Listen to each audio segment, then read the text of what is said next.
Good morning बच्चों। मैं अभी जो आपके सामने जो दिखा रहा हूँ वो इंट्रोडक्शन का पार्ट नहीं कर सकते। जब मैंने यहाँ पढ़ाया है तो मैंने प्रीलिम्स, मेंस, इंटरव्यू, ठीक है, प्रीलिम्स मेंस इंटरव्यू तीनों को पर्सपेक्टिव को देखते हुए मैंने कवर किया है। मेहनत करनी है ये बता दिया। मैं दूसरी बात मैं बता दूं कि मैं जो ये पढ़ा रहा हूँ उसका पर्पस क्या है।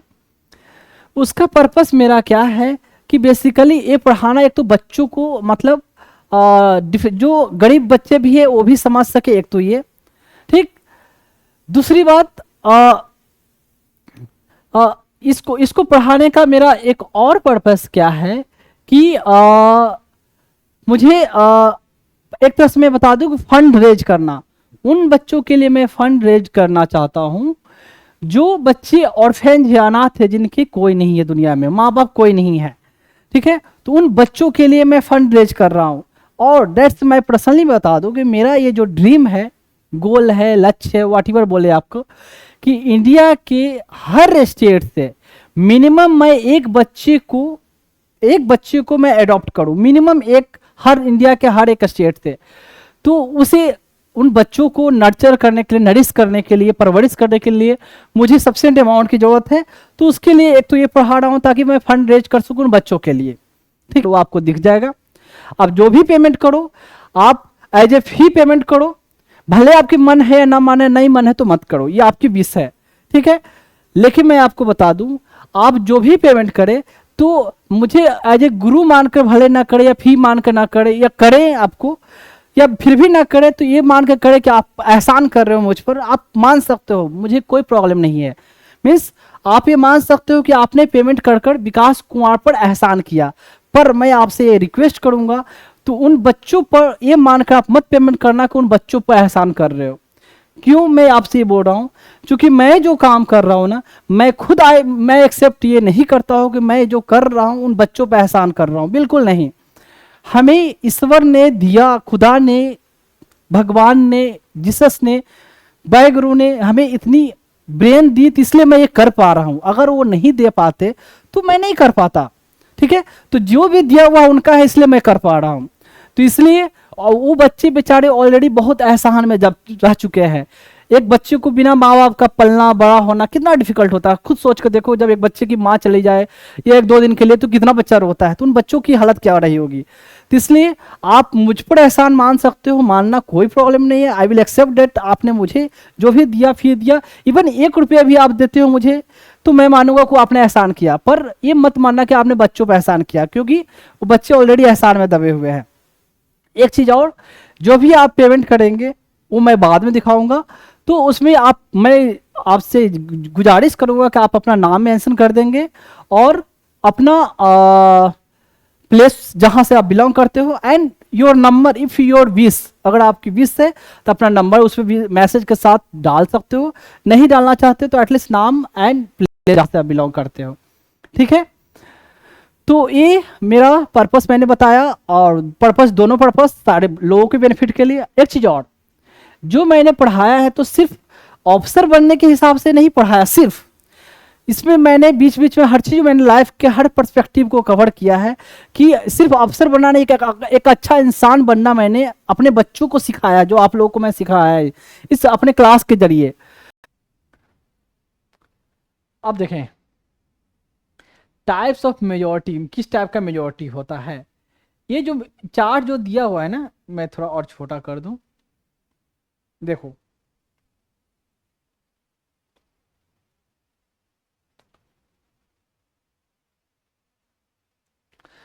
ये जो चार्ट दिया हुआ है ना, इंडिया में देखो मेजोरिटी, ये कॉन्स्टिट्यूशनल अमेंडमेंट के कॉन्टेक्स्ट में बताया गया चार्ट है।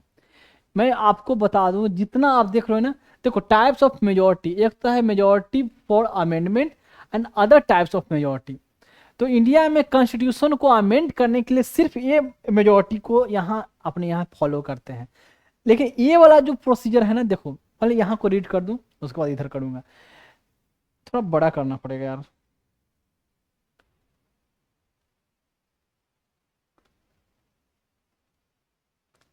देखो मेजोरिटी फॉर अमेंडमेंट, तो आउटसाइड आर्टिकल 368 जो सिंपल प्रोसीजर वाला था, सिंपल मेजोरिटी वाला जो था, तो उसमें 50% of the members present and voting, 50% of the strength का नहीं है, टोटल मेंबरशिप का नहीं है, सिर्फ प्रेजेंट एंड वोटिंग 50%। आर्टिकल 368 में स्पेशल मेजोरिटी, दो मेजोरिटी, स्पेशल मेजोरिटी और स्टेट वाला। स्पेशल मेजोरिटी में भी देखो होता है कि दो फुलफिल होना चाहिए, 50% of total membership of house, total membership मतलब जितना स्ट्रेंथ है, मतलब खाली सीट वो सबसे मतलब नहीं है, कितने लोग प्रेजेंट है उससे मतलब नहीं। साथ में दूसरा क्लॉज ये भी होना चाहिए जो मैंने लिख के बताया था, पहली बार मैंने बोर्ड पर लिखा होता दिन में उतना, तो लिखा ना मैंने, लिख कर जो मैंने जो इक्वेशन बताया था उसमें देखो, majority of two third members of house present and voting, एक तो ये स्पेशल मेजोरिटी हो गया, स्पेशल मेजोरिटी ऑफ पार्लियामेंट, ये दोनों तो साथ में रहेगा ही रहेगा इसमें, साथ में consent of the half of the state legislature का कंसेंट, एक तो ये हुआ। ठीक, यहाँ था मेजोरिटी फॉर अमेंडमेंट के लिए, अमेंडमेंट के लिए, कॉन्स्टिट्यूशन को अमेंडमेंट के लिए। अब ये है अदर टाइप्स ऑफ मेजोरिटी है, मैं यहाँ लिखा हुआ है नॉट फॉलोड इन इंडिया। मैं आपको बता दूं, देखो अदर टाइप्स ऑफ मेजोरिटी में आगे चर्चा करने वाला हूँ, इसलिए मैंने यहाँ लिखा है। इसमें भी होता है कि absolute majority and effective majority. Absolute majority का मतलब होता है कि मोर than 50% of the total membership of the house, more than 50% of the total membership of house. ये जो पार्ट देख रहे हो ना यहाँ तो है ना, 50% of the total membership of house, more than 50% of the total member, इसी का एक, दोनों में से एक का पोर्शन है ये, है ना, इसको बोला गया एब्सोल्यूट मेजोरिटी। तो अकेले कॉन्स्टिट्यूशन का अमेंडमेंट करने के लिए ये दोनों है तभी तो फॉलो हो रहा है ना, ये दोनों है, साथ में two third member present and voting भी है तो ही फॉलो हो रहा है। तो ये एब्सोल्यूट मेजोरिटी एक ये होता है, कहने का मतलब होता है।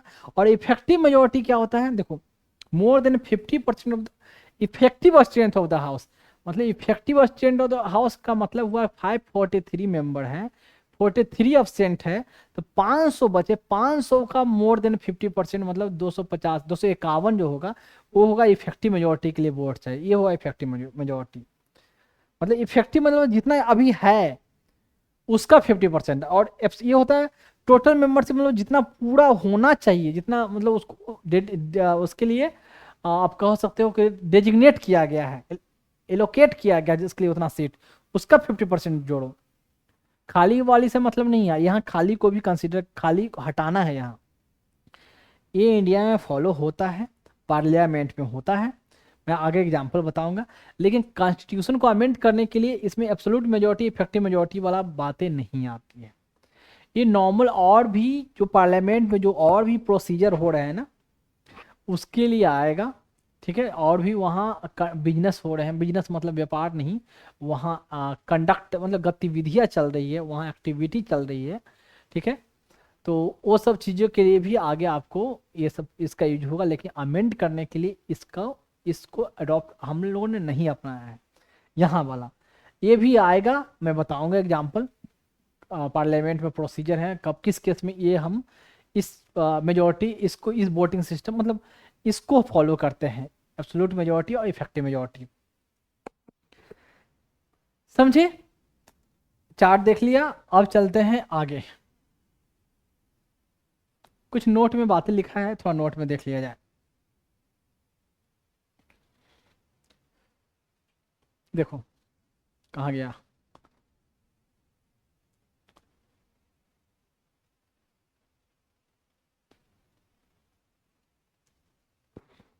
चुप क्यों रहा है। हाँ जी, ओके। मैं आपको पहले बता दूं, कई बार आपने मुझे देखा ये आँख को ऐसे करते हुए, पीछे से कितने लोग बोलोगे ये प्रॉब्लम आइज का कुछ नहीं है, क्योंकि अभी जो टाइम हो रहा है, जिस टाइम में मैं ये कर रहा हूँ, बता रहा हूँ, पढ़ा रहा हूँ आपको, आ, आप एक्सपेक्ट नहीं कर सकते, काफ़ी डिले, ठीक है। तो इस टाइम में कंट्री के लगभग 98% लोग सोए हुए रहते हैं, 98% मैं बोल रहा हूँ। तो वो टाइम पीरियड अभी है, तो इस टाइम में थोड़ा आंखें भारीपन किसका नहीं होगा, नींद जैसी किसको नहीं आएगी, तो इसलिए मुझे आंखों को ऐसे करना पड़ जाता है, ठीक है, समझ गए।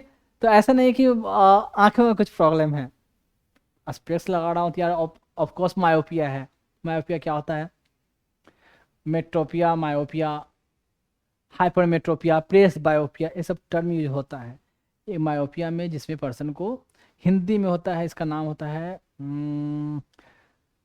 निकट दृष्टि दोष, ऐसे नाम, उल्टा नाम होता है निकट दृष्टि दोष। मतलब निकट को देखने का दिक्कत नहीं है, दूर को देखने का दिक्कत है, अजीब सा नाम है, उसको मायोपिया बोलते हैं, दूर में दिक्कत है। और फिर होता है प्रेस बायोपिया में होता है नज़दीक और दूर दोनों देखने में दिक्कत होता है। और एक होता है मायोपिया के बाद हाइपरमेट्रोपिया, मतलब जिसमें नजदीक दिखने में दिक्कत हो, उसको उसको बोलते हैं निकट दृष्टि दोष, नहीं, उसको बोलते हैं दीर्घ दृष्टि दोष या दूर दृष्टि दोष, उल्टा नाम है हिंदी में। तो यह है मायोपिया, हाइपरमेट्रोपिया, प्रेस बायोपिया। और एक एस्टिगैमिज्म, वो बाद का चीज़ है, वो सब छोड़ो, वो सब चीज़ तो ऐसे नॉर्मली बता दिया। एग्जाम में यार साइंस टेक्नोलॉजी में कुछ भी क्वेश्चन पूछते हैं, देखा है, देखे हो ना, देखना उस क्वेश्चन में देखते रहना चाहिए। मेरे चैप्टर जो मैं पढ़ा रहा हूँ, या जो भी सिलेबस में जो टॉपिक में पढ़ा रहा हूँ, जो सब्जेक्ट पढ़ा रहा हूँ, वो तो मैं हर चीज़ सामने, प्रीलिम्स हो, मेंस हो, इंटरव्यू हो, हर उससे रिलेटेड बातें मैं रख देता हूँ।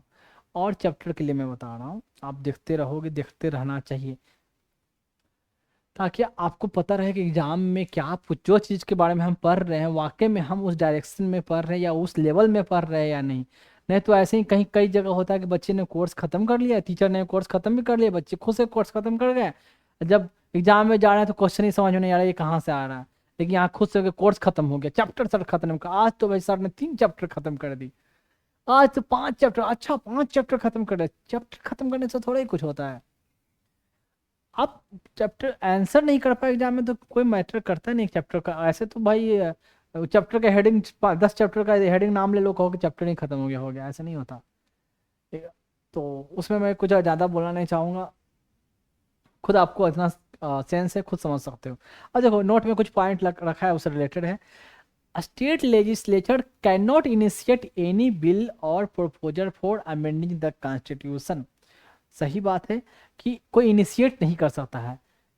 आपने मैंने बताया था यूएसए में स्टेट को पावर है 2/3 ऑफ द स्टेट, है ना, या 2/3 वो रिकमेंड कर सकते हैं, प्रपोज कर सकते हैं कॉन्स्टिट्यूशन का अमेंडमेंट के लिए।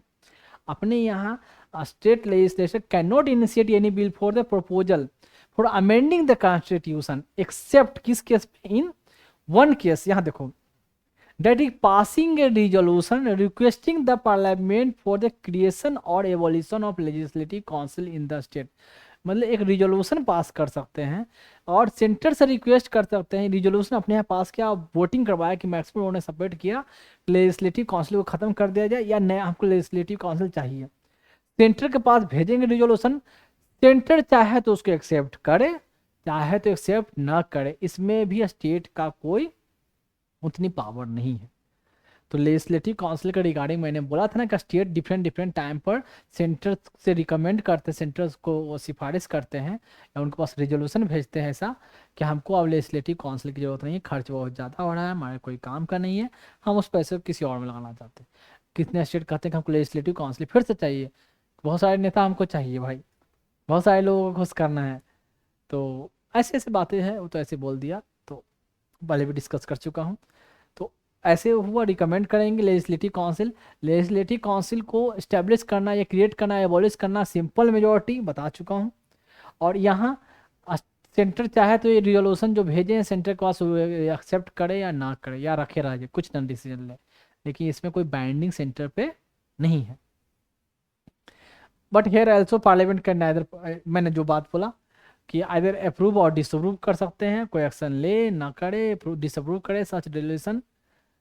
And in India consent of only half of the state is required to amend the constitution. बार बार देखें कि half of the state, more than half नहीं है, हाफ ऑफ द स्टेट है, याद रखो, मैंने बताया था इसे यूएसए के कंसर्न उसके कंटेक्स्ट में मैंने बोला था 3/4 ऑफ द स्टेट का रेटिफिकेशन चाहिए, या कोई कॉन्स्टिट्यूशनल कन्वेंशन बनाए, कॉन्स्टिट्यूशनल बॉडी या एक कन्वेंशन उसको बोला गया, जैसे कॉन्स्टिट्यूएंट असेंबली अपने हुआ ना, उनके एक कन्वेंशन मतलब एक बॉडी बनाई जाती है जिसका नाम है कन्वेंशन, उसको नाम दे दिया कॉन्स्टिट्यूशनल कन्वेंशन या कॉन्स्टिट्यूशन कन्वेंशन। वहाँ के मेंबर अगर कॉन्स्टिट्यूशन अमेंड करते हैं, जैसे उसका इलेक्शन कैसे भी हुआ, उसमें मेंबर लाए गए कि इस बॉडी के इतने मेंबर होंगे, ये लोग ही कॉन्स्टिट्यूशन को अमेंड करेंगे। तो वहाँ भी वोटिंग होगी तो उसके लिए 3/4 मेंबर का सपोर्ट चाहिए। समझ गए? The Constitution does not prescribe the time frame within which the state legislature should ratify or reject an amendment submitted to them। तो अमेंडमेंट करके उनके बाद भेजा जाता है जिसमें स्टेट का रेटिफिकेशन चाहिए। बाकी सिंपल मेजोरिटी और स्पेशल मेजोरिटी जिसमें स्टेट का इन्वॉल्वमेंट नहीं, उनके पास तो बिल भेजेगा ही नहीं सेंटर। और जहाँ स्टेट का इन्वॉल्वमेंट उनके, तो उस केस में भेजेगी भाई, लो भाई तुम लोग भी पढ़ लो, तुम लोग भी ओपिनियन दे दो, तो आप लोग भी साइन वन करके रेटिफाई कर दो। और तो उस केस में भी एक कोई टाइम पीरियड मैंने पहले भी डिस्कस किया था, कोई प्रिस्क्राइब टाइम फ्रेम नहीं कि इतने पीरियड में आपको जरूरी है कि देना है स्टेट को, मतलब रेटिफिकेशन देना है या रिजेक्ट करना है। नहीं रेटिफिकेशन देना चाहते हो तो रिजेक्ट कर रहे हो तो वो भी लिख दो, इस ग्राउंड पर रिजेक्ट कर रहे हैं या ये प्रोविजन हमें पसंद नहीं है, कुछ आप बनाकर अपना प्रपोजल उधर भेज दो सेंटर को, कुछ पीरियड नहीं मेंशन है। अब देखो, the procedure is not so flexible as to allow the ruling party to change it according to their wish, nor is so rigid as to be incapable of adapting itself to the changing need। मतलब कहने वाले इतना आसान भी नहीं कि आसानी से अमेंडमेंट हो जाए।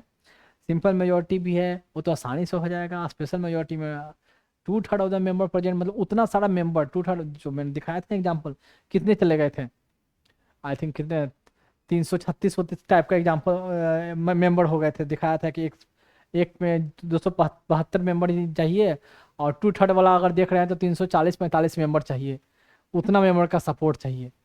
तो उतना भी आसान नहीं है एक पार्टी को उतना सीट लाना।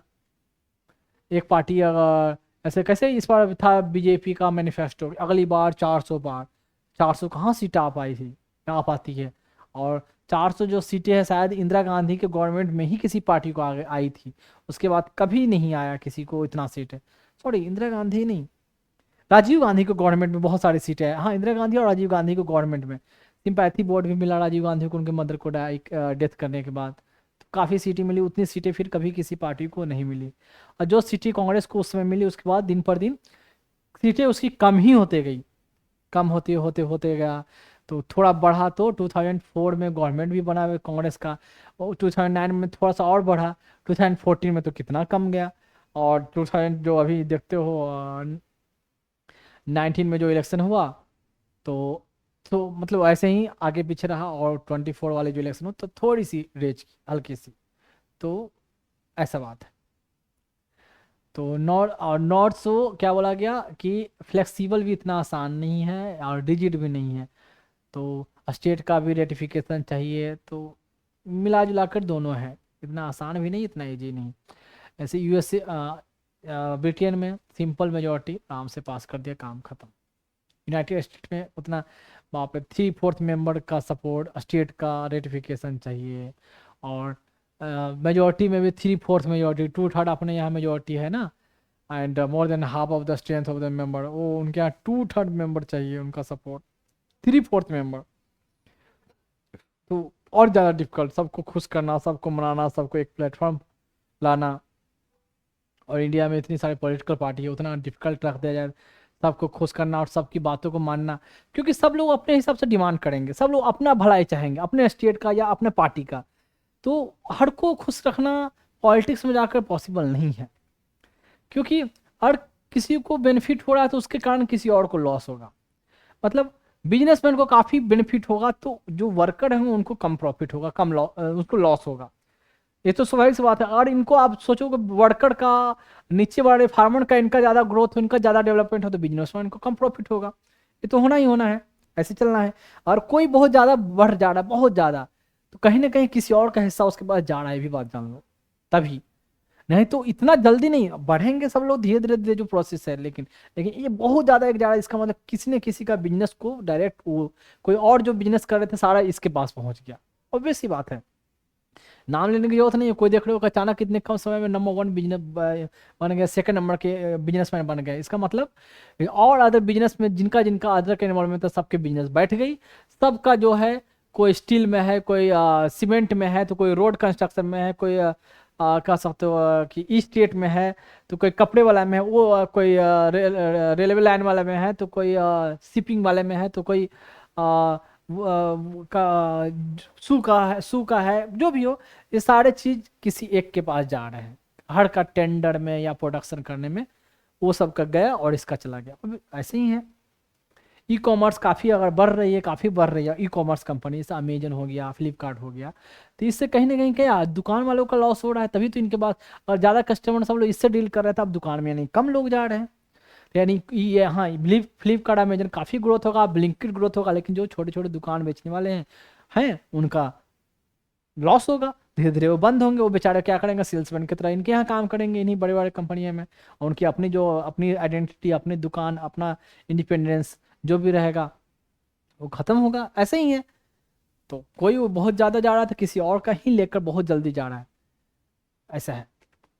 तो कहाँ मैं चल रहा था, इट हाँ यहाँ देखो, it strikes a good balance between the flexibility and rigidity, मतलब फ्लेक्सिबिलिटी मतलब लचीलापन, मुलायपन जो कहो, रिजिडिटी मतलब कठोरता, इतना आसानी से भी नहीं है और इतना डिफिकल्ट भी नहीं, तो दोनों का हमारा पास बैलेंस में है। अब चलते हैं क्वेश्चन एक करते हैं।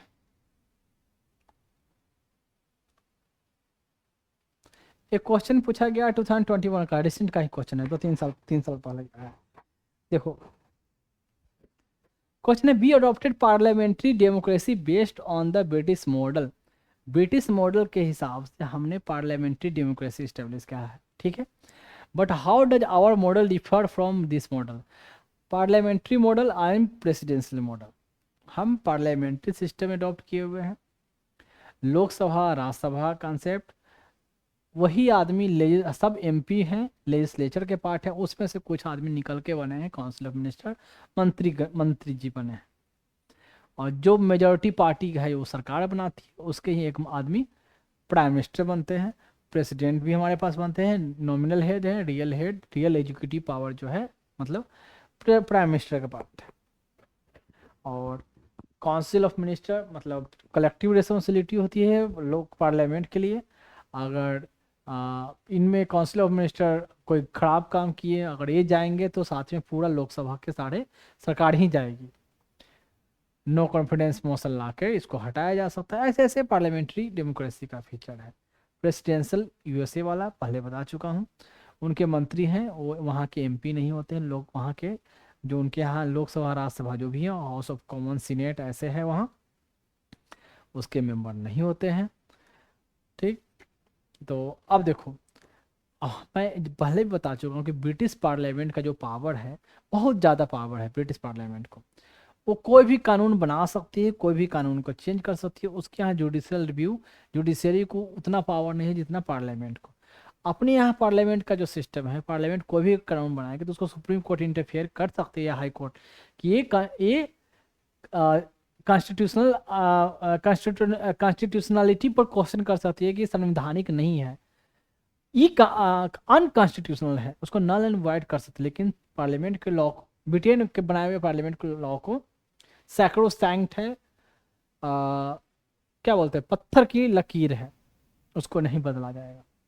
को खुद ही बदले अलग बात है, लेकिन जुडिशियरी नहीं। यहाँ ऐसा है, यूएसए में भी ऐसे ही कंसेप्ट है, ऐसे मतलब हमारे वाला कंसेप्ट। वहाँ पार्लियामेंट सुप्रीम नहीं है, जुडिशियरी को ज़्यादा कहीं ज़्यादा पावर है, वहाँ जुडिशियल रिव्यू पावर जुडिशियरी को बहुत ब्रॉड है। अब देखो एज देखो ये 2021 में क्वेश्चन में देखो first option, as regards legislation the British parliament is supreme और सोवरेन। सही बात है, सुप्रीम है, सोवरेन है। But in India the power of the parliament to legislate is limited, legislate करने का लिमिटेड है, बियॉन्ड नहीं जा सकते, नहीं तो सुप्रीम कोर्ट इंटरफेयर करेगी, ठीक। in India, matter related to the constitutionality of the amendment of an act of the parliament, वो संवैधानिक है या नहीं, जो अमेंडमेंट किया गया, जो एक्ट लाया गया, are referred to the constitutional bench of the supreme court. अगर इसके कॉन्स्टिट्यूशनलिटी में सवाल जवाब होता है, कोई बोलता है कि नहीं है, तो पिटीशन ले जाते हैं कोर्ट में, हाई कोर्ट या सुप्रीम कोर्ट में। ज़्यादातर यूनियन लिस्ट की बात है, बड़े लेवल की बात है, नेशनल का, नेशन का इन्वॉल्वमेंट की बात है, मतलब नेशनल इंपॉर्टेंस की बात है, तो सुप्रीम कोर्ट में जाती है। मैटर हाई कोर्ट में भी जाता है। अल्टीमेटली हाई कोर्ट बढ़िया से सुन के फिर बोलती है कि इसको कॉन्स्टिट्यूशनल अमेंडमेंट इंटरप्रिटेशन की जरूरत है तो सुप्रीम कोर्ट में भेजा जाए, तो मैटर को सुप्रीम कोर्ट में रेफर करती है। ठीक है, तो ये सही बात है। तो ऑप्शन उस हिसाब से आप खुद सोच लो ऑप्शन क्या होगा। लिमिटेड, ये भी सही है, और ये भी दोनों स्टेटमेंट आपका हो गया सही। अब देखो ये क्वेश्चन है 2013 का क्वेश्चन है। An amendment to the constitution of India can be initiated by an introduction of a bill in the Lok Sabha only. मतलब कॉन्स्टिट्यूशन को जो अमेंड करना है ना, उसके लिए जो बिल है सिर्फ लोकसभा में ही इंट्रोड्यूस किया जा सकता है। क्या सही है? ओनली। अगर ये ओनली नहीं होता ना, तो अगर होता कि can be initiated by an introduction of a bill in the Lok Sabha, Lok Sabha में वो बिल को इंट्रोड्यूस करवा के, मतलब इनिशिएट किया जा सकता है। इंट्रोड्यूस करने मतलब बिल को लाकर स्टार्ट, आरंभ किया जा सकता है। तो लोकसभा राज्यसभा कहीं भी लाके, लेकिन ओनली कहने का मतलब सिर्फ लोकसभा, तो ये स्टेटमेंट हो गया जी गलत। अब है second option, if such an amendment seeks to make changes in the federal character of the constitution. अगर ऐसा अमेंडमेंट फेडरल कैरेक्टर में चेंज करना चाहता है, फेडरल कैरेक्टर पता ही है, सेंट्रल स्टेट वाला, जो power of distribution central state को है, उसमें इंडिपेंडेंट फेडरल का बहुत सारा फीचर है ना, independent of judiciary, power of distribution between centre and state, written constitution, single constitution, rule of law, ऐसे ऐसे, मतलब फेडरलिज्म का फीचर होता है। मतलब इतना ही बेसिक जानना है कि फेडरलिज्म का मतलब सेंटर अपने जगह पर इंडिपेंडेंट अपने काम में है, स्टेट को अपना ऑटोनॉमी दी गई है, अपने क्षेत्र में काम करे, इसमें ये ना इंटरफेयर करेगा, वो नहीं, और सबको अपना अपना पावर दिया गया है। ऐसे ये संविधान के हिसाब से पावर दिया गया है, जुडिशियरी भी हमारा इंडिपेंडेंट है, इसमें कोई हस्तक्षेप नहीं। ये सब फेडरलिज्म का पार्ट है। देखो, if such amendment seeks to make changes in the federal character of the constitution, then क्या है, the amendment also requires to be ratified by legislature of all the states of India। all the states of India का ratification चाहिए, नहीं 50% of states ने ratify कर दिया, बाकी लोग लेकर सोए हुए भी है ना, तो भी डजंट मैटर। जहां 15 आधा स्टेट ने रेटिफाई किया, काम हुआ पूरा, अब बढ़ेंगे आगे लोग। तो स्टेटमेंट कौन कौन सही है कौन कौन गलत है पता चल गया। तो ये भी गलत, ये भी गलत, नाइदर वन नॉर टू। तो जनरली बच्चों को ये टेंडेंसी होती है ना कि एग्जाम में नाइदर वन नाइदर और नॉर टू लिखा है ना, तो ये वाला तो ऑप्शन नहीं होने वाला है, ऑप्शन होगा one two and both one two, इसी पर हमें फोकस करना है। ऐसा जरूरी नहीं है, ऑप्शन ऐसे भी आएगा कि दोनों में से कोई भी नहीं हो।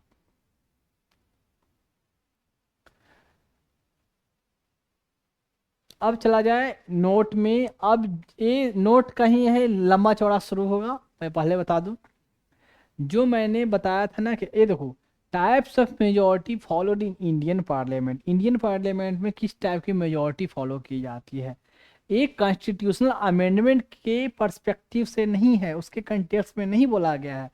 ये वहाँ कंडक्ट या बिजनेस जो भी चलता है, वहाँ प्रोसीजर जो भी लोकसभा में चलता है, वो उसमें कैसे कैसे कोई डिसीजन लिया जाता है, कोई बिल पास किया जाता है, कोई एक्ट बनता है वहाँ। ठीक है, तो उस केस में कैसे मेजोरिटी को फॉलो करना है, उस बात को यहाँ मैंने दिखाया है। तो एक काम करो, इतना देर में थोड़ा सा 2 मिनट के लिए एक बार खुद से थोड़ा रीड करो, मैं अभी बताता हूँ 2 मिनट।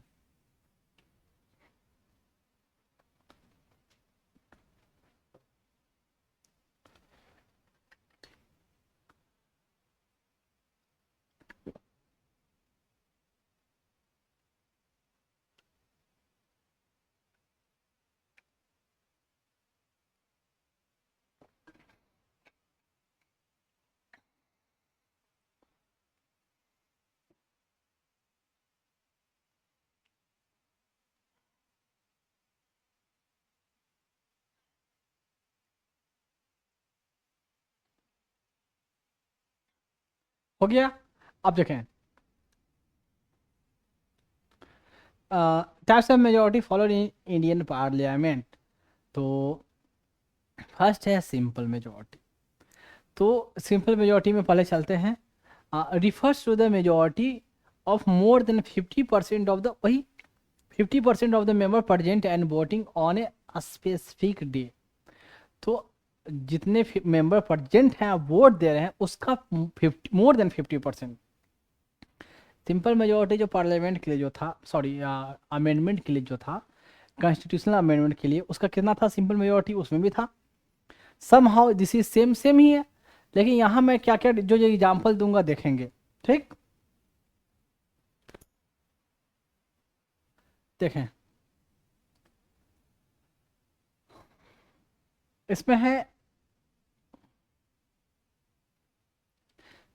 जैसे फॉर एग्जाम्पल मैंने दिया है कि अगर 400 मेंबर्स पर 543 मेंबर्स हैं लोकसभा में, जिसमें 400 मेंबर प्रेजेंट हैं, तो यहाँ सिंपल मेजोरिटी का जब कंसेप्ट अप्लाई करेंगे तो 400 का प्रेजेंट है और ये वोट कर रहे हैं, प्रेजेंट एंड वोटिंग, ठीक है। तो इसमें इसका 50% 200 होगा, इससे एक ज़्यादा 201।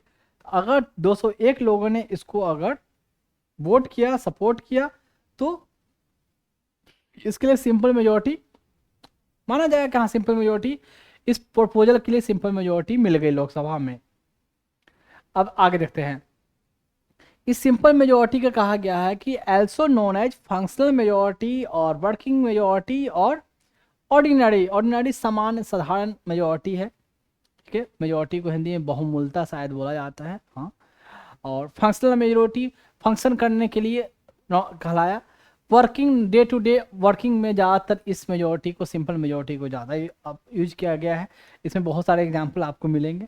और ऐसे भी मैंने बताया कॉन्स्टिट्यूशनल अमेंडमेंट वाले में सिंपल मेजोरिटी में बहुत सारे थे ना, और स्पेशल मेजोरिटी वाले में तो क्या था, फंडामेंटल राइट एंड डीपीएसपी। और ये था कि फर्स्ट एंड थर्ड में जो नहीं है वो आएंगे।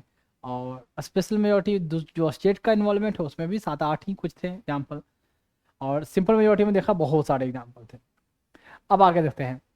When the constitution or the laws do not specify the types of majority needed, यहाँ है, यहाँ अलग चीज है।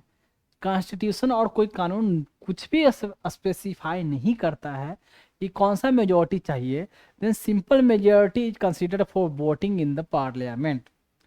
तो अब जैसे कोई यहाँ प्रपोजल चल रही है, किसी पर डिस्कशन चल रहा है, किसी बिल पर चल रहा है, क्या क्या या किसी कोई बात के लिए रिजोल्यूशन लाया जा रहा है, प्रस्ताव लाया जा रहा है किस, ठीक है। तो ऐसे केस में जब वोट किया जा रहा है कि लोगों का मैं क्या कहना है, तो ज़्यादातर लोग जितने में प्रेजेंट है उसमें से ज़्यादा, आधा से ज़्यादा लोगों ने बोल दिया हाँ, तो हाँ माना जाएगा, ऑब्वियस सी बात है। तो वही कहा गया कि आर्टिकल 100 के अनुसार ज़्यादातर केस में जहाँ कुछ भी मेंशन नहीं है तो सिंपल मेजोरिटी को फॉलो होगा। कॉन्स्टिट्यूशन अमेंडमेंट वाला में क्या है, कहीं कुछ में मेंशन नहीं है तो कौन सा वाला में, स्पेशल मेजोरिटी में है ना।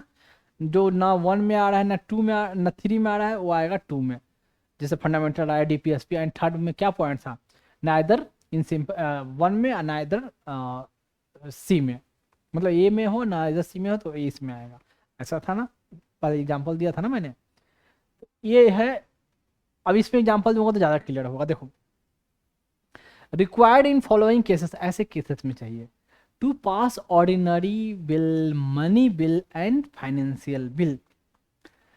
और पार्लियामेंट में समान साधारण बिल के लिए अब कोई भी बिल पास होता है तो मैंने बताया था ना कि बिल को या तो लोकसभा में लाया जाए या तो राज्यसभा में लाया जाएगा। और प्राइवेट मेंबर लाए या तो कोई मिनिस्टर लाए। पहले हाउस में लाने से पहले लीव लेना पड़ता है, परमिशन लेनी पड़ती है। तो बिल को लाया जाता है, फिर गैजेट में पब्लिश होता है, उसको बोलते हैं फर्स्ट स्टेज। सेकंड स्टेज में फर्स्ट रीडिंग बोला जाता है, फिर सेकंड रीडिंग होता है। सेकंड रीडिंग में क्या होता है, तो सेकंड रीडिंग में होता है कि पहले उस सेकंड रीडिंग में भी 3 पार्ट बांटी गई, ए बी सी ऐसे बांट दिया गया है। बी में होता है कमिटी स्टेज, सी में होता है कंसिडरेशन स्टेज होता है, और ए में होता है कि उसको डिटेल बिल आया, बिल के डिफरेंट उसको सेक्शन में बांट कर उसमें डिस्कशन हुआ। ठीक है। अब डिफरेंट सेक्शन में बांट दिया, उसको आपस में डिस्कशन हुआ। कमेटी स्टेज होता है क्या, उसमें या तो ज्वाइंट कमेटी बने लोकसभा राज्यसभा का कमेटी, या कंसल्टेटिव कमेटी बोलते हैं, मतलब या उस लोकसभा अपना कमेटी बनाए या राज्यसभा अपना कमेटी बनाए, उसमें बिल जाएगा। अब बिल उस कमेटी के मेंबर होंगे, एक एक क्लॉज एक एक लाइन को डिटेल डिस्कस करेंगे, क्या अमेंडमेंट करना है क्या नहीं करना है। फिर होता है last see stage, consideration stage, मतलब सेकंड रीडिंग में सबको थोड़ा साथ लाकर ज़्यादा डिटेल डिस्कस लाकर उस पर वोटिंग वोटिंग होती है, क्या वो कंसिडरेशन स्टेज। उसके बाद बिल को दूसरे हाउस में भेजा जाता है, वहाँ भी first stage reading, second reading, third reading जाता है। प्रेसिडेंट के पास सिग्नेचर के लिए जाता है, प्रेसिडेंट साइन करे या तो ना करे या अपने पास रखे रहे, बिल को वापस लौटा दे कि इसमें ऐसे ऐसे टूट कमियां हैं, चेंज करें, चेंज करके दोबारा लाए तो साइन करेंगे, या बिल को टोटली रिजेक्ट कर दे, ऐसे ऑप्शन होता है उनके पास। ये होता है ordinary bill. Money bill, financial bill ऐसे ही है। मनी बिल, मनी बिल में क्या होता है कि मनी बिल उसको बोलते हैं जो जो जिसमें कंसोलिडेटेड फंड, इंडिया का जो कंसोलिडेटेड फंड है उससे पैसे निकालना, उसमें पैसे डालना, इंडिया कहीं से लोन ले रही है, ठीक है, कंसोलिडेटेड फंड को अमाउंट को और कैसे और बढ़ाया जाए, इनका source of in consolidated fund के सोर्स मतलब रेवेन्यू को और कैसे बढ़ाया जाए, टैक्स से रिलेटेड जो मैटर होता है, टैक्स कितना कम किया जाए बढ़ाया जाए, वो सब मैटर, पैसे वैसे का लेन देन जो मैटर हुआ, मतलब पर्टिकुलरली कंसोलिडेटेड फंड से, या सरकार कहीं से लोन ले या किसी को लोन दे, उसके लिए जो बिल लाई जाएगी वो कहलाएगा मनी बिल। समझ में आया? Money bill article 110 money bill से रिलेटेड है, उसमें मेंशन है ये सब जो कंसोलिडेटेड फंड में पैसा लेना डालना, और सरकार को टैक्स कितना हुआ, कलेक्शन हुआ, उसको और कितना बढ़ाना चेंज करना, ये सब deal money bill. Money bill का थोड़ा बता दूं, मनी बिल को सिर्फ लोकसभा में लाया जाता है, राज्यसभा में नहीं लाया जाता है। मनी बिल को लाने से पहले प्रेसिडेंट का रिकमेंडेशन चाहिए, प्रेसिडेंट रिकमेंड करेगा तो ही इंट्रोड्यूस होगा लोकसभा में। लोकसभा में अपने वोटिंग होगा, सिंपल मेजोरिटी से पास होगा। राज्यसभा में भेजते हैं 14 दिन के अंदर, फिर उनको कोई उसमें कुछ कहना कि बदल सकते हो तो बदल दो, वो रिकमेंड करेंगे इसमें मनी बिल में पैसा इतना नहीं निकाला जाना चाहिए, इतना कम निकाला जाना चाहिए, टैक्स बढ़ाया जाना चाहिए, घटाया जाना चाहिए, लोन सर बाहर से कंट्री से इतना ना ले, चाहे एक साथ आप लोन इतना ना दें, ऐसे ऐसे कुछ बातें। उनकी बातें लोकसभा माने या ना माने, माने तो भी सही, नहीं माना तो भी लोकसभा ने पास कर दिया बिल को तो मनी बिल पास। कोई बिल मनी बिल है या नहीं है, ये लोकसभा का स्पीकर का पावर है, वो इंडोर्स करता है कि हाँ ये मनी बिल है। राज्यसभा में जाने से पहले बोलता है कि ये मनी बिल है, तो मनी बिल है तो भाई राज्यसभा उसमें वोटिंग वोटिंग तुम्हारे यहाँ कुछ नहीं होगा, सिर्फ सिर्फ बोलो कि ओके तो ओके, अगर कुछ चेंज में कुछ करवाना चाहते हो तो खाली वो तो बता दो, रिकमेंड कर दो, लेकिन हम चेंज करें या ना करें हमारी लोकसभा की मर्जी। ये होता है मनी बिल। फाइनेंस बिल क्या होता है कि फाइनेंस बिल में मनी बिल सब आ जाते हैं। फाइनेंस बिल जो होता है, फाइनेंस बिल में बेसिकली जो मैटर रेवेन्यू एक्सपेंडिचर रेवेन्यू से रिलेटेड मैटर हो वो कहलाएगा फाइनेंस बिल। तो फाइनेंस बिल के अंदर एक मनी बिल भी आता है, फाइनेंस बिल 1, फाइनेंस बिल 2, ठीक। तो जो चीज मनी बिल में आ गया उसके छोड़कर जो भी पैसा से रिलेटेड का मैटर रहा, फी, सरकार कहीं फी कलेक्ट करती है, कहीं फाइन लगाती है, कहीं ड्यूटी लगाती है, स्टैम्प ड्यूटी लगाती है, कहीं सेस लगाती है, उस सब में चेंज बदलाव बढ़ाना घटाना कम करना और में चीज़ में लगाना, वो सब चीज़ का लेन देन पैसा वैसा का जो भी हुआ वो सब पार्ट चला जाएगा फाइनेंस बिल में। फाइनेंस बिल में भी होता है 1, 2 ऐसे, 171, 172 उसमें अभी नहीं जाना है, समझिए इतना। Ordinary bill, money bill, finance bill, ये सब बताया। अब देखो ये सब के लिए सिंपल मेजोरिटी चाहिए, स्पेशल मेजोरिटी नहीं चाहिए, बताया इतना। अब फाइनेंस भी ऐसा उसमें ज़्यादा अभी नहीं बताऊंगा, फाइनेंस बिल 1 में 2 में, फाइनेंस बिल 1 के लिए भी प्रायर रिकमेंडेशन प्रेसिडेंट का चाहिए, ये वो दुनिया भर का है, अभी जानोगे दिमाग खराब हो जाएगा। इतना बता दिया ना, इतना बताने के बाद अगर चैप्टर पढ़ते हो ना, वो चैप्टर जो बुक में कहीं भी बुक में, करंट अफेयर में, कोई न्यूज में, you will be able to understand that one. आपके लिए नया नहीं लगेगा, कुछ भी अनदेखा नहीं लगेगा, जितना चीज पढ़ोगे उतना अंदर जाएगा आपके भेजे में, समझ गए। एक हुआ ordinary bill, money bill, finance bill. Second में बी पॉइंट है जो सिंपल मेजोरिटी के लिए जो है, ये तो बिल विल की बातें रही, बिल पास होगा यहाँ। To pass no confidence motion, confidence motion, adjournment motion, censure motion, motion of thanks, ये सब। अब मैंने बताया था कि rules of procedure of Lok Sabha and conduct of business का जो रूल बना हुआ है ना, उसमें ये सब मेंशन है। कई बार पहले भी मैं बोल चुका हूँ, जब भी rules of procedure, conduct of business of ये सब आया था, तो no confidence motion, confidence motion, motion of thank, adjournment motion, ये सब होता है क्या है, ये सब सिंपल मेजोरिटी से होगा। नो कॉन्फिडेंस मोशन का होता है, मतलब होता है कि पार्लियामेंट को, पार्टिकुलरली लोकसभा को, सरकार में जिसकी गवर्नमेंट बीजेपी की हो या कांग्रेस की हो या एनडीए की हो, उसमें कॉन्फिडेंस नहीं है। मतलब कॉन्फिडेंस नहीं, मतलब उसको मेजोरिटी के लिए मैं बता दूं 272 सीट चाहिए लोकसभा में मेजोरिटी के लिए। अगर सरकार किसी भी पार्टी को बनाना है 272 एमपी का सपोर्ट चाहिए। तो अगर किसी पार्टी को लगता है कि इसको 272 मेंबर का सपोर्ट नहीं, यानी कुछ में एमपी किसी और पार्टी में चले गए, चाहे हमारे पार्टी में आ गए, या वो सीट ही छोड़ दिया, अब उसके पास 272 एमपी नहीं है, ठीक है, या उसके विरोध हो गए, एमपी ने वही बोला सीट छोड़ दिए, या वो अब एमपी को जब हम इसके साथ रहना नहीं चाहते, भले पार्टी से रिजाइन नहीं किया हो, लेकिन अभी इसके साथ रहना नहीं चाहते हैं, तो लाएगा no confidence motion opposition party कि आपके गवर्नमेंट को कॉन्फिडेंस नहीं आपको गवर्नमेंट 272 मेंबर का आपको सपोर्ट नहीं है। आप फ्लोर पर, मतलब हाउस में कोई डेट डिसाइड होगा, स्पीकर डिसाइड करेगी कोई डेट, आपको इतने मेंबर का सपोर्ट है, उसको प्रूफ कीजिए, तो कॉन्फिडेंस दिखाइए आपको। तो यही होगा, आप नो कॉन्फिडेंस, आप में कॉन्फिडेंस नहीं है, तो उस सारे मेंबर को अपने पकड़ के, जो जहां जहां सबको पकड़ के लाएगी पार्लियामेंट में, और उस दिन वोटिंग होगा, आपको बोलना है कि हम इस गवर्नमेंट के साथ इतने आदमी हाथ उठाना है, वोटिंग जैसे भी हो। अगर जो जो जहां जहां भागा हुआ है वहां से जबरदस्ती डरा कर लाए, धमका कर लाए, ये हुआ no confidence motion. Confidence motion ऐसा हुआ कि जो रूलिंग पार्टी है बीच बीच में है, जो इसके लिए सिंपल मेजोरिटी बताया, रूलिंग पार्टी है, उस पर लोग बहुत ज़्यादा विवाद कर रहे हैं, सरकार ऐसे काम न कर रही है, ऐसे नहीं काम कर रही है, और चर्चा चल रहा है कि इसके आदमी एमपी तो खुद छोड़ उसमें ज्वाइन कर लिए, न्यूज में आ रहा है। तो अपने आप कहे कि मैं पार्लियामेंट में प्रूफ करता हूँ कि भाई हमारा हम स्ट्रांग है, हमारी सरकार स्ट्रांग है, कोई 1-2 महीने में सरकार उकार मेरी गिरने नहीं वाली है।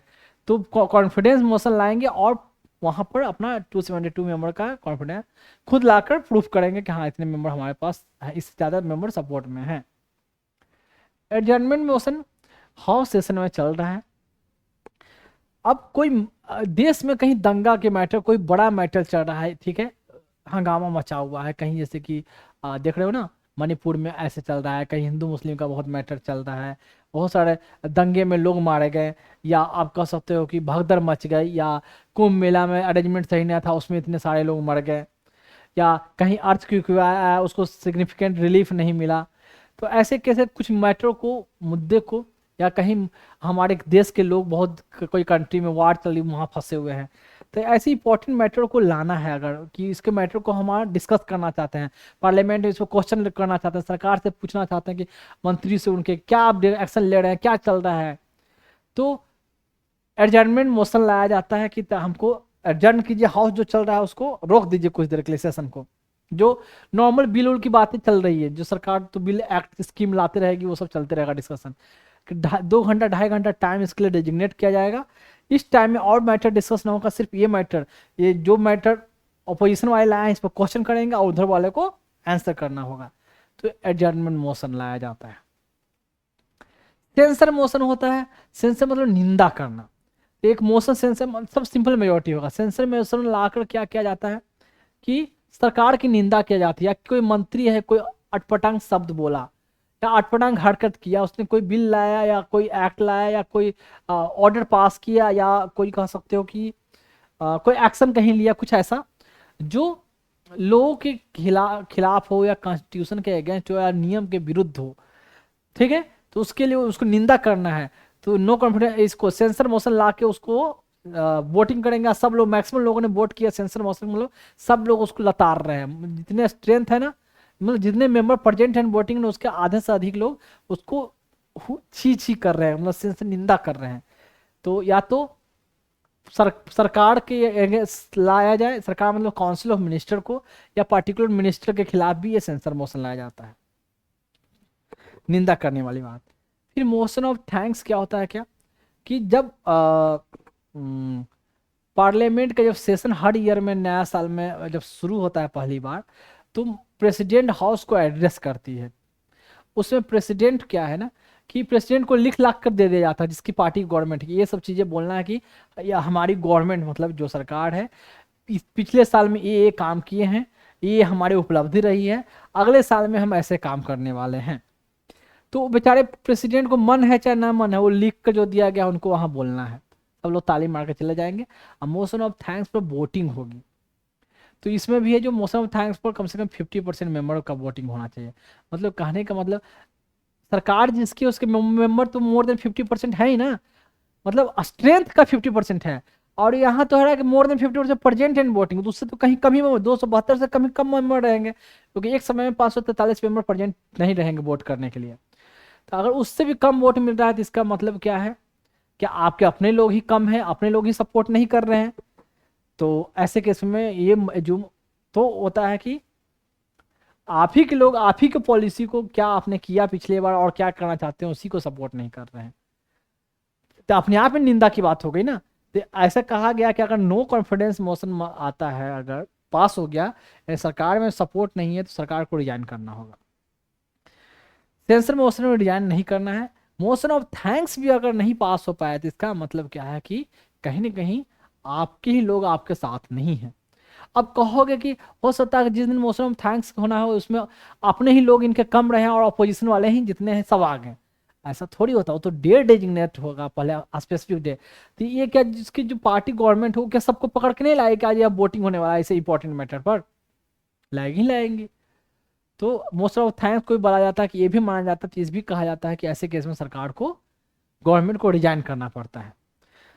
समझ गए, ये हुआ मोशन ऑफ थैंक्स, मतलब धन्यवाद देना। तो ये है सिंपल मेजोरिटी का पार्ट। अब देखो सी में,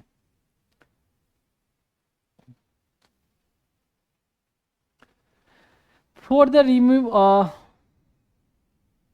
for the removal of vice president, majority required in Lok Sabha is simple majority. Vice president को रिमूव करने वाला जो आर्टिकल होगा, कहाँ से कहाँ होगा, 52 से जो आर्टिकल होगा जिसमें एग्जीक्यूटिव के बारे में, president, vice president, attorney general, 52 से लेकर 78 तक एग्जीक्यूटिव है ना, उसी के बीच में एक 67 आया। एग्जैक्ट आर्टिकल याद रहे न रहे डजंट मैटर इस केस में। अब देखो, for the removal of vice president, majority required in the Lok Sabha is simple majority. अब मैं बता दूं, वाइस प्रेसिडेंट होते हैं, कौन होते हैं, उनका काम क्या, पहले जान लो। वाइस प्रेसिडेंट जो होता है, राज्यसभा को जो चेयरमैन जो होते हैं ना, जैसे लोकसभा को जो लीड करना है ना, लोकसभा में जो सेशन चलता है तो जो ऊपर बैठा हुआ बंदा रहता है वो स्पीकर होते हैं। स्पीकर एब्सेंट है तो डिप्टी स्पीकर रहेंगे। ओह, लेकिन राज्यसभा में जो है वाइस प्रेसिडेंट रहते हैं, जिनको चेयरमैन बोला गया है, जो हाउस को समन करते हैं, मतलब हाउस को एड्रेस करते हैं एक तरह से, ठीक है। हाउस में बिजनेस कैसे चले, कैसे कंडक्ट चले, रूल्स को फॉलो करवाना, लोगों को टाइम अलॉट देना, लोगों को कब बैठवाना बुलवाना, ठीक है। ये सब कमेटी को सब चीज़ देख रेख करना, इनके अंदर में कुछ कमेटी के खुद हेड रहते हैं, चेयरमैन रहते हैं ऐसे। तो ऐसे ऐसे इनका पावर है, इनका काम है वाइस प्रेसिडेंट का।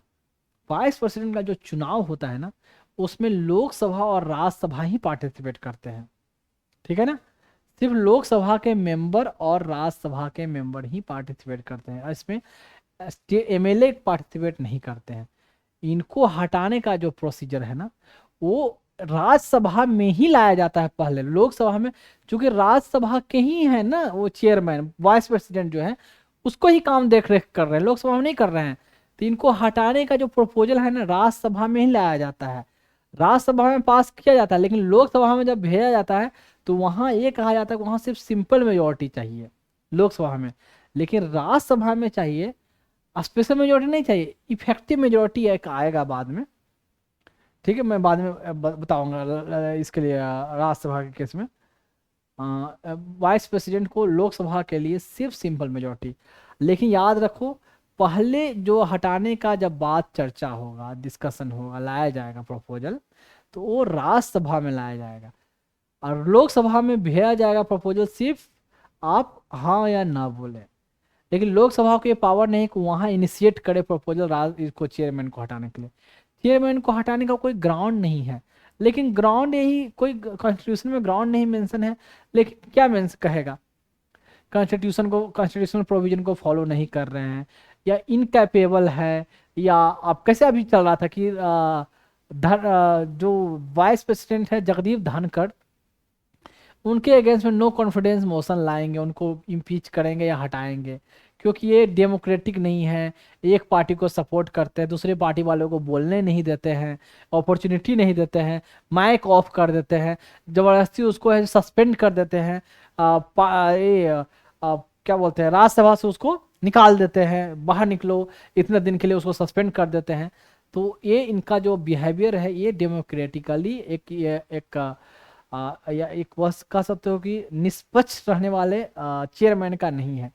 तो ऐसे ग्राउंड पे लोग चाह रहे थे इनको हटाने के लिए, लेकिन वाइस प्रेसिडेंट को हटाने का कोई ग्राउंड नहीं है कॉन्स्टिट्यूशन में मेंशन। ये हुआ वाइस प्रेसिडेंट का। वाइस प्रेसिडेंट का इलेक्शन में लोकसभा राज्यसभा के सिर्फ मेंबर पार्टिसिपेट करेंगे, ठीक। और क्या, रिमूवल के लिए सिंपल, और रिमूवल के लिए ये सिंपल मेजोरिटी है, लेकिन इसमें रिमूवल में आई थिंक दोनों जो यहाँ लोकसभा में तो इलेक्टेड मेंबर ही हैं, राज्यसभा में क्या है, इलेक्टेड एंड नॉमिनेटेड मेंबर दोनों होते हैं। आई थिंक 238 होते हैं इलेक्टेड मेंबर एंड 12 होते हैं नॉमिनेटेड मेंबर। तो वो लोग सब मेंबर पार्टिसिपेट करेंगे। ऐसे यहाँ वाइस प्रेसिडेंट के बारे में बताया, इनिशिएशन होगा इनका हटाने का राज्यसभा में, लोकसभा में नहीं। राज्यसभा में जो होगा वो मेजोरिटी होगा। चलो मैं अभी दिखा देता हूँ। ये जो इफेक्टिव मेजोरिटी, बस अभी इफेक्टिव जान जाओ, और सिंपल मेजोरिटी जो होगा आपका लोकसभा में।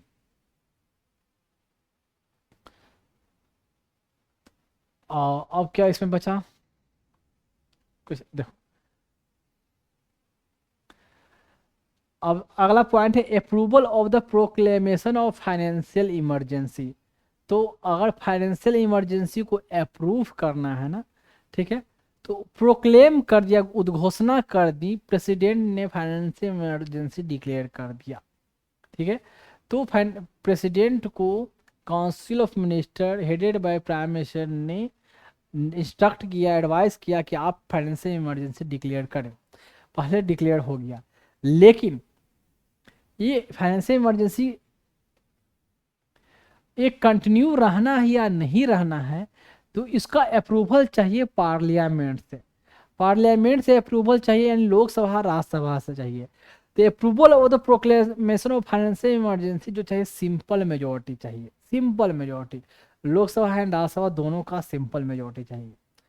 तो देखो 360 फाइनेंशियल इमरजेंसी, 356 जो है एक है 356, सॉरी 352 नेशनल इमरजेंसी। 3 आपका आ जाएगा, एक मिनट मैं अभी बता दूँ हाँ 352 आपका नेशनल इमरजेंसी में आ जाएगा। 356 एंड 365 56 एंड 65 प्रेसिडेंट रूल से है। 360 है फाइनेंशियल इमरजेंसी से है, और 352 353 के आसपास वाला जो सब प्रोविजन है नेशनल इमरजेंसी से। अब ये फाइनेंशियल इमरजेंसी की बात रहा, तो थोड़ा इसमें मैं बता दूं फाइनेंशियल इमरजेंसी क्या होता है।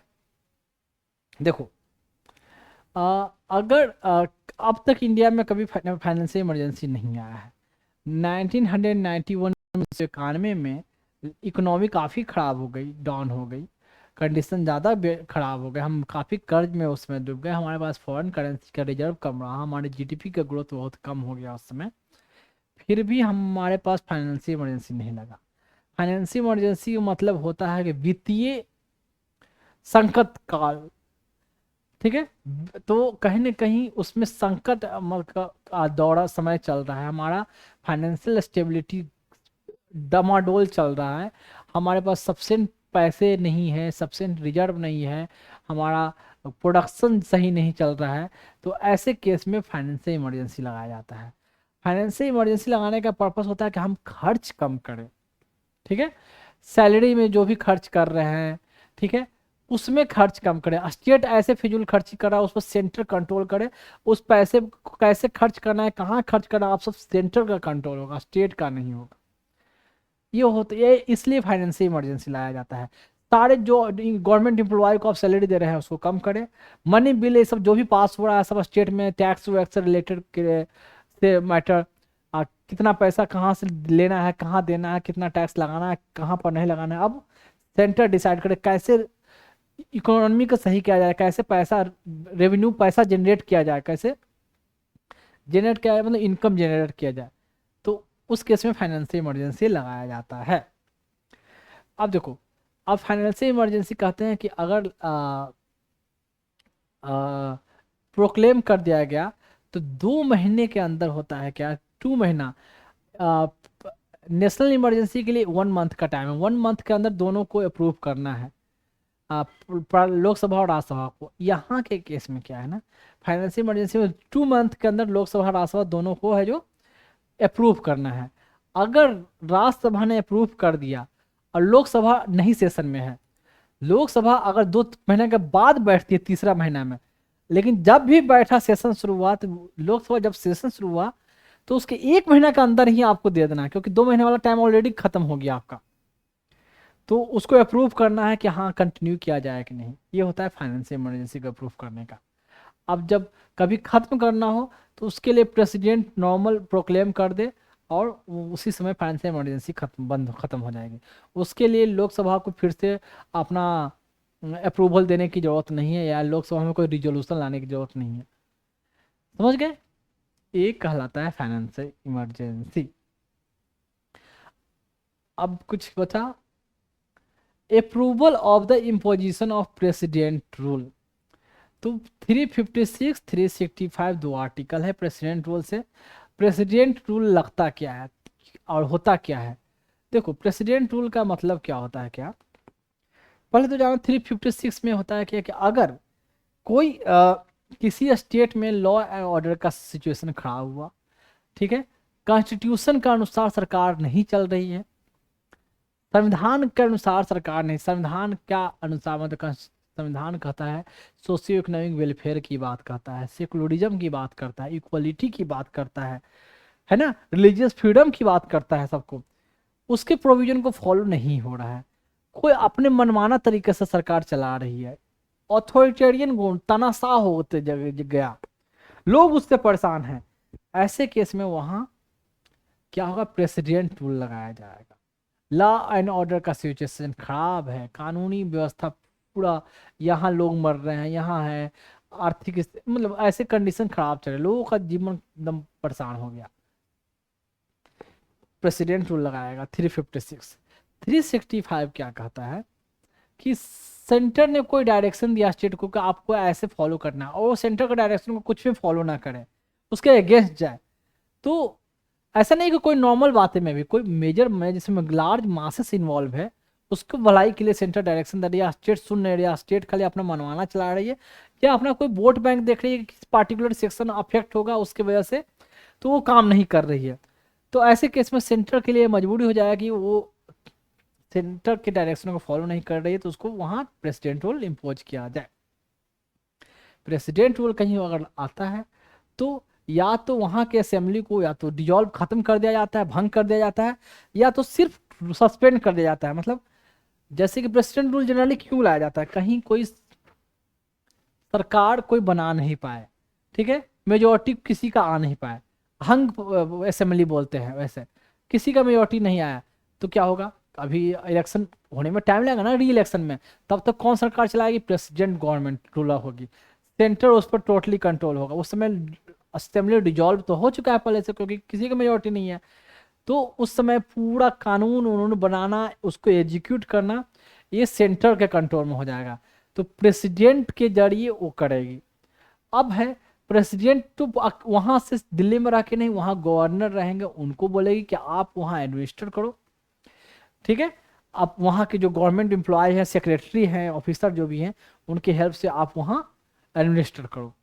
अब वहाँ के लिए कानून बनाना है तो या तो प्रेसिडेंट कानून बनाए, नहीं नहीं पार्लियामेंट बनाए, स्टेट सब्जेक्ट में भी, सेंट्रल सब्जेक्ट में है ये, या तो पार्लियामेंट कहते प्रेसिडेंट को भाई आप बना लो, आप कानून बनाओ वहाँ के लिए, उस वहाँ को एडमिनिस्टर करने के लिए कानून तो चाहिए ना, कुछ और नहीं चाहिए। जो पहले है उसको आप फॉलो करना चाहते हैं तो ठीक है, स्टेट का जो पहले से बना हुआ है, और अगर बनाने की जरूरत है तो अपने हिसाब से आप बनाइए, नहीं तो किसी डेजिग्नेट अथॉरिटी को कहते हैं कि कानून बनाइए उस स्टेट के लिए। जनरली जब प्रेसिडेंट कानून बनाता है ना, तो उस स्टेट के जो भी एमपी रहते हैं ना, उस स्टेट से बिलोंग करते हैं, उसी को मिलाकर उसी से मिलकर ओपिनियन लेकर उस स्टेट के लिए कानून बनाते हैं। ये हुआ जब प्रेसिडेंट रूल रहेगा तो हाई कोर्ट जैसे फंक्शनल है वैसे काम करती रहेगी। अब बाकी जनता का जो फंडामेंटल राइट, जो राइट प्राप्त है कॉन्स्टिट्यूशन से, वो सब सब जैसे एज इट इज रहेगी। फर्क यही है कि यहाँ स्टेट गवर्नमेंट में कोई एमएलए का कंसेप्ट नहीं, डायरेक्ट प्रेसिडेंट का या गवर्नर का इन्वॉल्वमेंट होगा। समझ गए? ये होता है प्रेसिडेंट रूल। उसके बाद है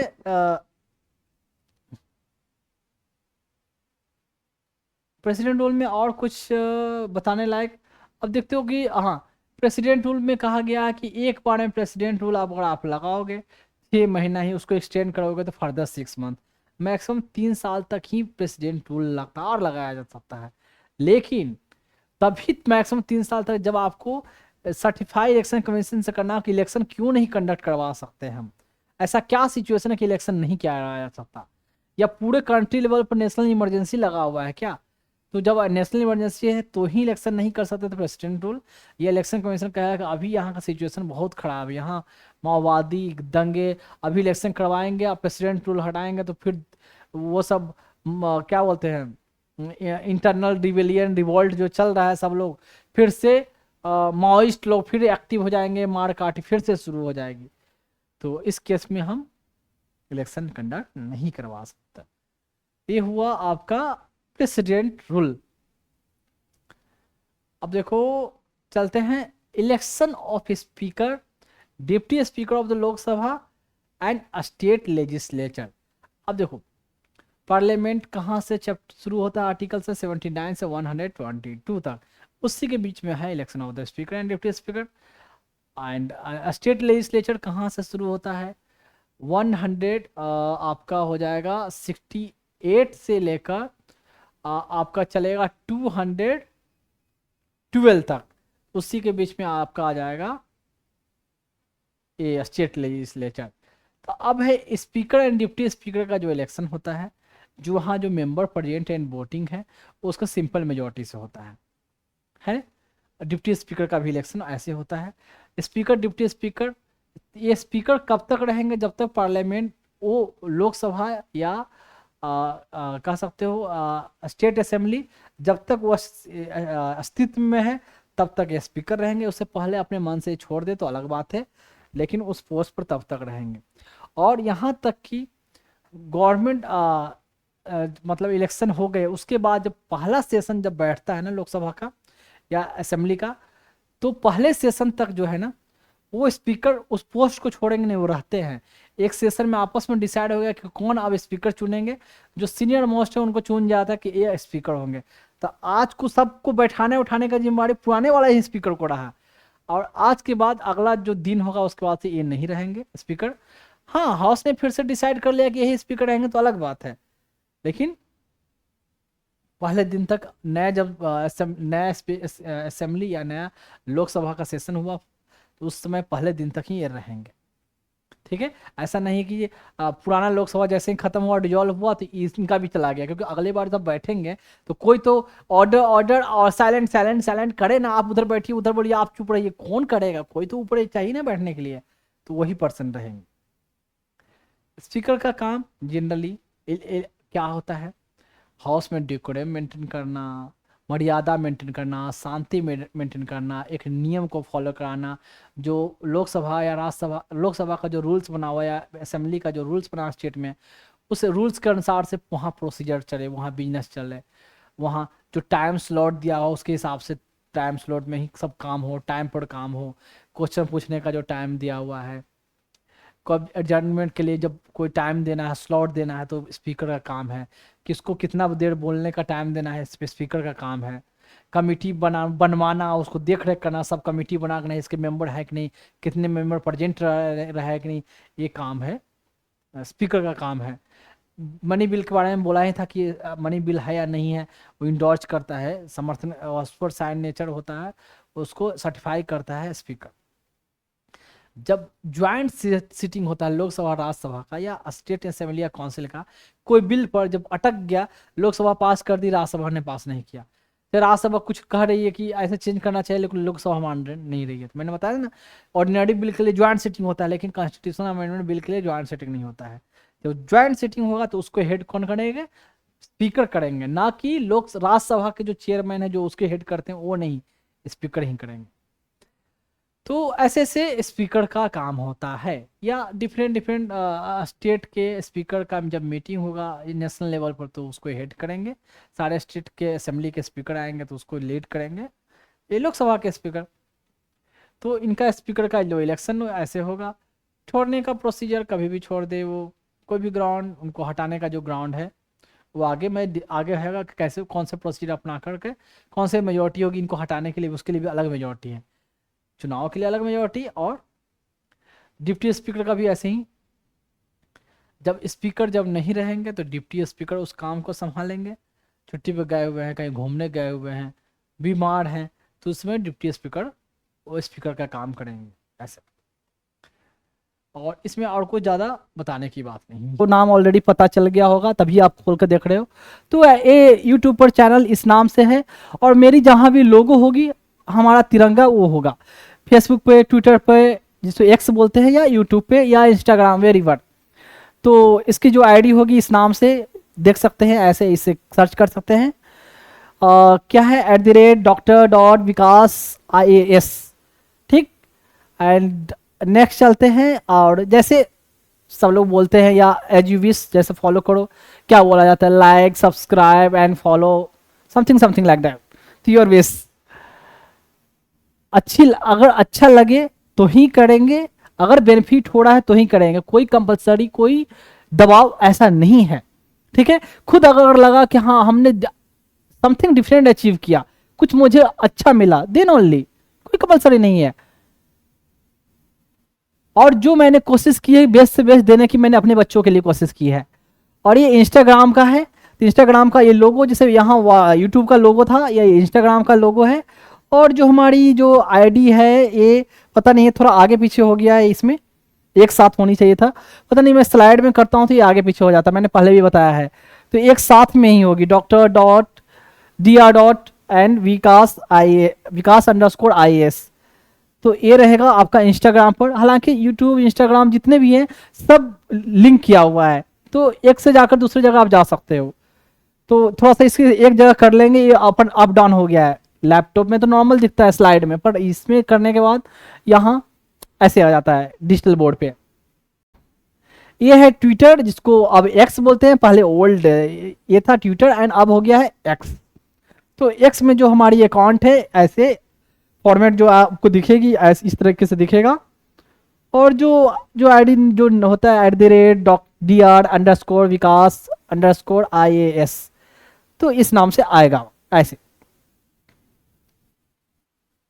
एंड नेक्स्ट है फेसबुक पे, तो फेसबुक पे इस नाम से फेसबुक का लोगो एंड जो चैनल रहेगा उस पर ऐसे आएगी, और आई थिंक सिंपल ये डालने से ही शायद ओपन हो जाए या आपको सामने विजिबल होगा, तो ये आप देख सकते हो, ठीक है। में पता नहीं ये है बारकोड, एंड मैंने जो पर्पस बताया किन बच्चों के लिए मैं ये कलेक्ट कर रहा हूँ, मैं एक बात बता दूं कि जिन बच्चों के लिए मैं कलेक्ट कर रहा हूँ ना, वो ऐसा नहीं है कि वो ऑर्फेंज रहेंगे, उनको मैंने अपनाया है, तो एज ए उन बच्चों का सिर्फ जैसे मैं बता दूं, कोई अपने बच्चों को पालता है, कोई बाप अपने बच्चों को पालने के लिए मेहनत करता है, ठीक है। तो बस बेसिकली वही है कि मैं उन बच्चों को अपने पालने के लिए मैं ये मेहनत कर रहा हूँ। तो उन बच्चों का सिर्फ मैं बाप ही नहीं हूँ, मैं उन बच्चों का माँ भी हूँ, दोनों हूँ। तो सोचिए मुझे उससे कितनी ज़्यादा मेहनत करनी पड़ेगी। ठीक है, कोई मैं एनजीओ, मैं क्लियरली कर दूं कि मैं कोई एनजीओ नहीं चला रहा हूं। कि एनजीओ अगर चलाऊंगा तो पर्पस तो वही हो गया, बात तो वही होगी कि बच्चे ऑलरेडी तो कोई अनाथालय एनजीओ कोई चला रही है, तो वहां से लाके मैंने फिर से यहाँ अनाथालय में झोंक दिया। तो ये कोई एनजीओ नहीं है, ये मेरे बच्चे होंगे। तो इसलिए उनके लिए मैं लोगों से डोनेशन नहीं मांग रहा हूँ। मैं जिनसे भी मांग रहा हूँ एज फी मांग रहा हूँ, एज गुरु दक्षिणा बोले वो मांग रहा हूँ, ना कि डोनेशन की बात मैंने की है। तो मैं अपने बच्चों के लिए एज बाप की तरह, एज बाप है नहीं, सिर्फ बाप एंड माँ दोनों की तरह मैं उनके लिए मेहनत कर रहा हूँ। ठीक है, उनके नरिशमेंट के लिए, और उनके लिए मैं फंड रेज कर रहा हूँ, पैसे कलेक्ट कर रहा हूँ। तो ये पर्पस है, ना कि है कि डोनेशन मांगना या चंदा मांगना उन बच्चों के लिए, बिल्कुल नहीं। तो ये क्यूआर कोड है, गूगल पे का है, शायद आपको दिख जाए, स्कैन हो जाएगी वीडियो से।